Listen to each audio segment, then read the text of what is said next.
नमस्कार, जय हिंद दोस्तों। Welcome to the show. दोस्तों, क्या आपने कभी सोचा है कि भारत ने अचानक से अपने डिफेंस में इन्वेस्ट करना क्यों शुरू कर दिया है? भारत पहली बार अपने डिफेंस में इतनी भारी मात्रा में इन्वेस्ट कर रहा है। भारत का जो बजट भी पेश होता है तो उस बजट में डिफेंस के लिए ज्यादा ही रखा जाता है। भारत इस समय कई देशों के साथ नए नए हथियार को खरीदने के लिए एक के बाद एक लगातार डील्स कर ही रहा है। और दूसरी तरफ अगर हम देखें तो हमारे जो आसपास के बॉर्डर हैं उस पर दुश्मन देशों की एक्टिविटी भी लगातार बढ़ रही हैं, जिनमें से चीन और पाकिस्तान सबसे पहले नंबर पर आते हैं।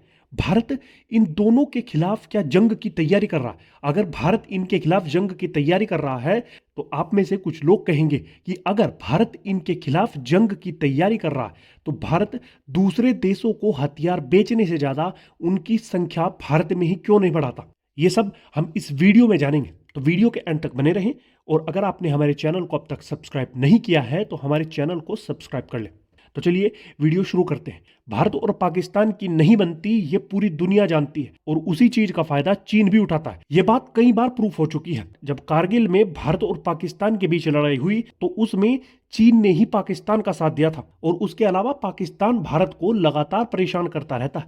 लेकिन यहीं पर अगर हम दूसरी तरफ से देखें तो चीन भी इन मामलों में पीछे नहीं है। लद्दाख में चीन भारत को लगातार परेशान कर रहा है। उसके अलावा गलवान घाटी में जो घटना हुई थी उसे भी कोई नहीं भूल सकता, जिससे यह प्रूफ होता है कि चीन भारत से भिड़ने के लिए कहीं ना कहीं तैयारी कर रहा है। और यह बात हम कैसे देख सकते हैं कि एलएसी पर चीन द्वारा अपने सैनिकों को बढ़ाना, उसके अलावा एलएसी पर मॉडर्न टेक्नोलॉजी वाले वेपन्स को तैनात करना, उसके अलावा समुद्र में भी चीन ने भारतीय सीमा के समीप अपने हथियारों को तैनात करना शुरू कर दिया है। चीन के बढ़ते शिप, पनडुब्बी और डिस्ट्रॉयर्स इस बात का संकेत है कि चीन भारत पर हमले के लिए तैयार बैठा है। इसीलिए भारत सबसे ज्यादा अपने जो डिफेंस है उसको मजबूत कर रहा है। और यही बात हमारे देश के प्रधानमंत्री ने जो मैन्युफैक्चरिंग यूनिट्स हैं जिसमें डीआरडीओ भी आता है, उनको ये बात स्पष्ट रूप से कही थी कि आपके लिए जितना बजट तैयार किया गया है आपको वो प्रोजेक्ट उतने ही बजट में करना है। उसके अलावा आपको से पॉइंट भर भी ऊपर नहीं जाना है। दूसरा, आपको जितना समय उस प्रोजेक्ट को पूरा करने के लिए दिया गया है उसको उतने ही समय में पूरा करिए। ऐसा नहीं कि प्रोजेक्ट शुरू हुआ और वो प्रोजेक्ट लगातार चलता रहा। और ये आप लोग भी देख रहे होंगे कि बीते कुछ सालों में जो भारत में वेपन्स प्रोडक्शन रेट है वो काफी इंक्रीज हुआ है। अब बात आती है कि भारत दूसरे देशों को हथियार क्यों बेच रहा है।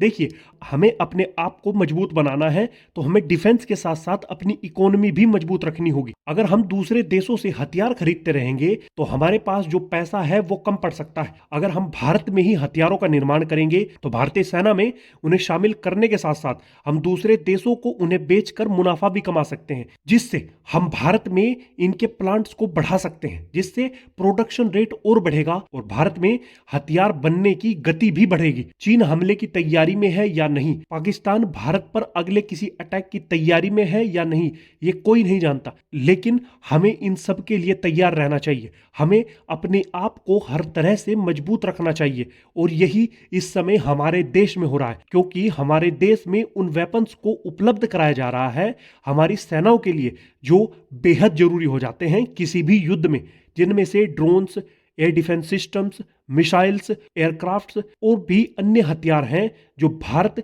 इस समय दूसरे देशों से खरीद रहा है या फिर उनका भारत में ही निर्माण कर रहा है। अभी हमारा डिफेंस जो है वो मजबूती की ओर बढ़ रहा है। ऐसा नहीं है कि हम इतने कैपेबल हो चुके हैं कि किसी भी देश से हम भिड़ सकते हैं, लेकिन हम उस लक्ष्य को पाने की ओर धीरे धीरे बढ़ रहे हैं। एक समय था जब हम पाकिस्तान जैसे देश को भी जवाब नहीं दे पाते थे, लेकिन आज ऐसे छोटे मोटे देशों की हमसे भिड़ने तक की हिम्मत नहीं होती है। ऐसा नहीं है कि हमारी सेनाओं में पहले सामर्थ्य नहीं था। हमारे जो जवान हैं उन्होंने कम सुविधाएं होने के बावजूद भी पाकिस्तान को कई बार धूल चटाई है, लेकिन अब भारत के पास और भारतीय सेनाओं के पास मॉडर्न टेक्नोलॉजी है और इसी चीज को देखते हुए पाकिस्तान भी हमसे भिड़ने से अब डरता है। आपको क्या लगता है, भारत आने वाले समय में चीन जैसे देश को टक्कर देने के लिए कैपेबल हो पाएगा?